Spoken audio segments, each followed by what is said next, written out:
en las escuelas, estudios que nos han hecho reflexionar sobre nuestra vida, nuestros hechos, nuestra convivialidad contra la familia, o más bien con la familia del Señor, que son ustedes.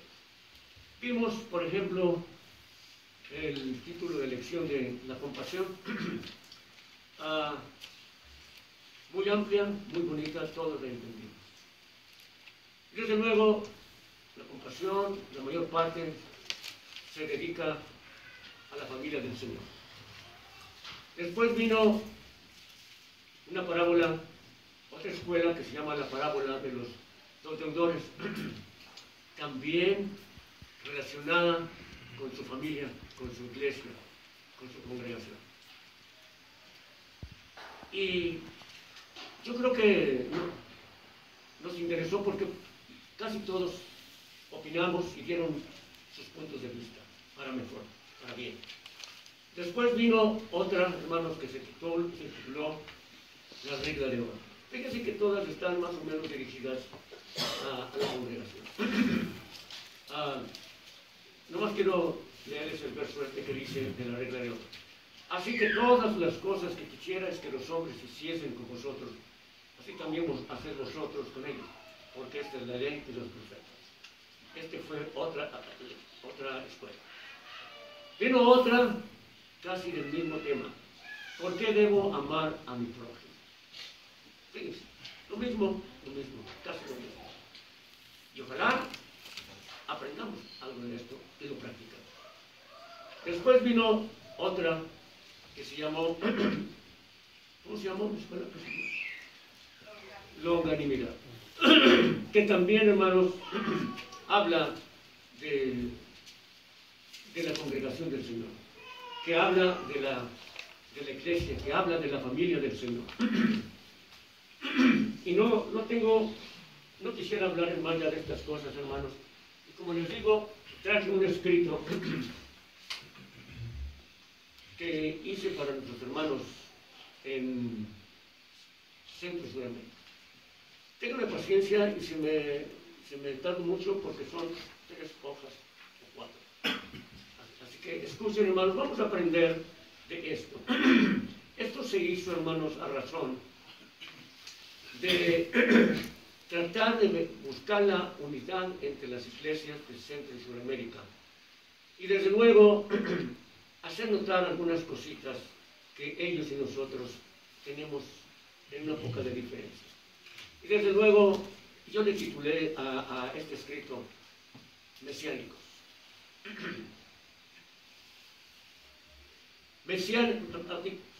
Bueno, la primera traducción del Nuevo Testamento del hebreo se hizo al idioma griego. Y en este idioma la palabra Mesías se traduce ungido o Cristo. Entonces, al decir mesiánicos, sería lo mismo decir cristianos. Este título se le dio a todos aquellos judíos que aceptaron al Mesías, Cristo. ¿Cuáles fueron los primeros judíos mesiánicos? En los días de Cristo había varios grupos de judíos. Fariseos, saduceos, escribas y otros, además de judíos del pueblo. La Biblia nos hace ver que algunos de estos grupos aceptaron a Cristo como el Mesías. Unos fueron de los sacerdotes, Hechos capítulo 6, verso 7, y algunos de los príncipes, Juan 12:42. Y claro, millares de judíos del pueblo, Hechos 21:20. De todos estos, ¿cuáles realmente entendieron la doctrina del Mesías, de Cristo? Cierto, le aceptaron, pero creyeron lo que les habló. No olvidemos que muchos le criticaban porque sonaba en sábado, porque se decía hijo de Dios, etc. Y además no entendieron ni entienden la enseñanza de los apóstoles. Entre ellos, el mismo Pedro no sabía qué hacer, con quién estar. Saulo le llamó la atención en Gálatas 2, 11 al 14. No lo voy a leer, pero parte de ello dice: pero viniendo Pedro a Antioquía, le resistí en la cara, porque era de condenar. Verso 2. Porque antes que viniesen unos de parte de Jacob, comía con los gentiles. mas después que vinieron se retraía y apartaba, teniendo miedo de los que eran de la circuncisión, o sea, judíos mesiánicos. Verso 13. Y a su disimulación consentían también los otros judíos. Verso 14. Mas cuando vi que no andaban derechamente conforme a la verdad del Evangelio, dije a Pedro delante de todos: si tú, siendo judío, vives como los gentiles y no como judío, ¿por qué constriñes a los gentiles a judaizar? Con lo que Saulo dijo a Pedro, vemos que comprendió. Escuchemos lo que judíos mesiánicos que aceptaron a Cristo, que no entendían en contra de judíos mesiánicos, que no entendían contra judíos mesiánicos que sí entendían. Hechos 15, 1 al 5. Dice así: mas algunos de la secta de los fariseos que habían creído en Cristo se levantaron diciendo que es menester circuncidarlos a gentiles y mandarles que guarden la ley de Moisés. Verso 6. Y se juntaron los apóstoles y los ancianos para conocer de este negocio. Verso 7.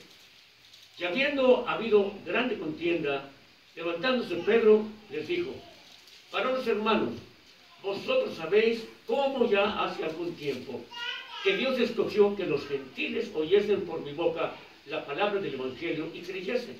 Verso 8. Y Dios, que conoce los corazones, les dio testimonio, dándoles el Espíritu Santo también como a nosotros. Se puede leer hasta el verso 11. Aún después de lo que Pedro les explicó, siguió la controversia y esto permanece hasta el día de hoy. Desde luego, Saulo tenía que hacer este problema a las demás iglesias, de ayer y de hoy. Leamos lo que le dice a la iglesia de Galacia en el capítulo 6, 12 y 15. Todos los que quieren agradar en la carne, estos os constriñen a que os circuncidéis, solamente por no padecer la cruz de Cristo. Verso 15. Porque en Cristo Jesús ni la circuncisión vale nada, ni la incircuncisión, sino la nueva criatura. Saulo sigue informando. Y en esta ocasión, a la iglesia de Roma, capítulo 10, del 1 al 3, que dice: hermanos, ciertamente la voluntad de mi corazón y mi oración a Dios sobre Israel es para salud, porque yo les doy testimonio que tienen celo de Dios, mas no conforme a ciencia. Y ya en el verso 19, 20 agrega: mas digo, ¿no ha conocido esto Israel? Primeramente Moisés dice: yo os provocaré a celos con gente que no es mía. Y en Gálatas 4, 17 dice: tienen celo de vosotros, pero no bien. Antes os quieren echar fuera para que vosotros los celéis a ellos. Sigue Saulo hablando sobre los hermanos judíos en Gálatas 2, 1 al 5. Después, pasados 14 años, fui otra vez a Jerusalén, juntamente con Bernabé, tomando también conmigo a Tito. Verso 2. Pero fui por revelación y comuniquéles el evangelio que predico entre los gentiles, más particularmente a los que parecían ser algo, por no correr en vano o haber corrido. Verso 3. Ni a un Tito, que estaba conmigo siendo griego, fue compelido a circuncidarse. Y eso por causa de los falsos hermanos, que se entraban secretamente para espiar nuestra libertad que tenemos en Cristo Jesús, para ponernos en servidumbre. Saulo le escribe a Tito en su capítulo 1, 10 al 14. Porque hay muchos contumaces, habladores de vanidades y engañadores de las almas, mayormente los que son de la circuncisión. ¿Quiénes eran estos? Judíos mesiánicos, judíos que habían aceptado a Cristo pero no habían entendido el mensaje. ¿Qué les dice en el verso 13 y 14? Este testimonio es verdadero todos. Por tanto, repréndanos duramente para que sean sanos en la fe, no atendiendo a fábulas judaicas y a mandamientos de hombres que se apartan de la verdad. Lo mismo le dijo Saulo a Pedro en Gálatas 2, 14, la parte última. Si tú, siendo judío, ¿por qué construyes a los gentiles a judaizar? Fíjense. ¿Qué dio a entender Saulo con fábulas judaicas y qué es judaizar? ¿Qué se entiende por fábula? Según el diccionario, quiere decir mito, ficción, falsedad, mentira. ¿Qué entenderíamos por judaizar? ¿Podríamos decir que judaizar y fábulas judaicas es lo mismo? Sí, sí podemos decir que es lo mismo.